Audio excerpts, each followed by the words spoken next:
let's talk about what might be the most important part of a successful weight cut: meal prep. For me, definitely my least favorite part by far. I am not a chef. I do not like allocating time towards prepping food, but having your food ready to go before you need it has a much larger impact than you may realize. When you're depleted of calories, craving everything under the moon, and find yourself in a rush to prep your food, what's more likely to happen? You whip out a quality, low-calorie, nutrient-dense meal, or you just end up eating anything in sight until you feel full. Yeah, I just start grabbing whatever seems healthy and end up eating until I'm full, which is usually too much in any case. So here's the key point. Prepping that food, taking that time, using the energy and discipline when you have it will save you in those key moments that ultimately decide your success. If you want to meet your goals and even surpass them, this is what will get you there. The key to a weight cut is prepare, prepare, prepare. Make a plan before, understand the plan, put in the time prepping for your day. This will lead you in times of weakness. When everything is sore, you're craving everything, and you're mentally tired, you can simply open your lunchbox, know exactly what you need to do. Keep it clean, burn some fat, and feel good.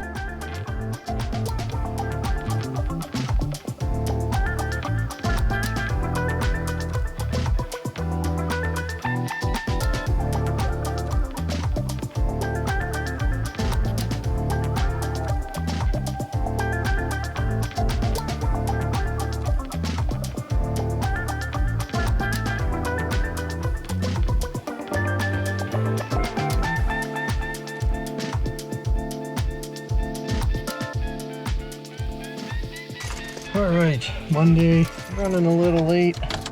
Only got 25 minutes on the Stairmaster, but hey, it's a Monday, so you know what? I'm gonna say that's not half bad. Got my food prepped for the day. 6:39, off to work.